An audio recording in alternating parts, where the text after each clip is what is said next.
ஆஸ்திரேலியாவின் முக்கிய நிலக்கரி ஏற்றுமதி மையமான நியூகேஸில் உள்ள உலகின் மிகப்பெரிய நிலக்கரி துறைமுகத்திற்குள் நுழையும் 3 கப்பல்களை காலநிலை ஆர்வலர்கள் தடுத்து நிறுத்தினர். என்ன விவரம் என பார்ப்போம்.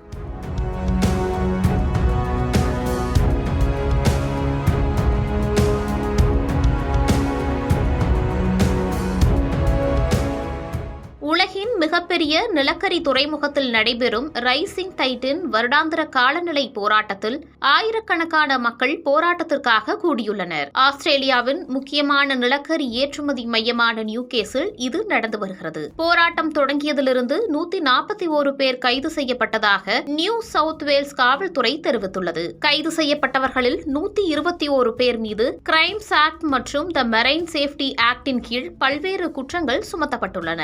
மேலும் 18 சிறார்களுக்கு எதிராக யங் அஃபெண்டர்ஸ் ஆக்டின் கீழ் நடவடிக்கை எடுக்கப்பட்டதாக போலீசார் தெரிவித்தனர். மேலும் ரைசிங் டைட் கூட்டாட்சி அரசாங்கத்திடம் கோரிக்கைகளையும் வைத்துள்ளது.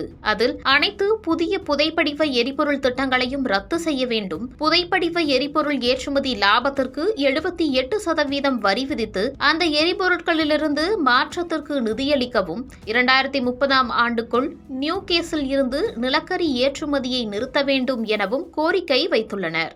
மேலும் கிரீன்பீஸ் ஆஸ்திரேலியா பசிபிக்கின் காலநிலை மற்றும் எரிசக்தி தலைவரான ஜோ ரஃபோலோவிச் புதிய எரிவாயு மற்றும் நிலக்கரி திட்டங்களுக்கு அல்பானஸ் அரசாங்கம் தொடர்ந்து ஒப்புதல் அளிப்பதை விமர்சித்தார்.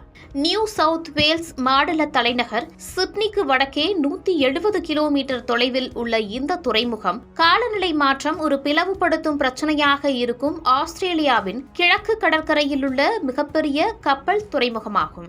இரும்பு தாதுவுடன் சேர்த்து நிலக்கரி ஆஸ்திரேலியாவின் முதன்மையான ஏற்றுமதி பொருட்களில் ஒன்றாகும். 2050ஆம் ஆண்டுக்குள் நிகர பூஜ்ய பசுமை இல்ல வாயு வெளியேற்றத்தை அடைய ஆஸ்திரேலிய அரசாங்கம் உறுதிபூண்டுள்ளது என்பதும் குறிப்பிடத்தக்கது. போராட்டம் காரணமாக ஆஸ்திரேலியாவின் மிகப்பெரிய அலுமினிய உருக்காலையான டொமோகாவிற்கு செல்லும் அலுமினா உள்ளிட்ட பொதுவான சரக்கு போக்குவரத்து நிறுத்தப்பட்டதை அடுத்து கப்பல் செயல்பாடுகள் திட்டமிட்டபடி மீண்டும் தொடங்கும் என்று நியூகேஸில் துறைமுக செய்தி தொடர்பாளர் தெரிவித்துள்ளார்.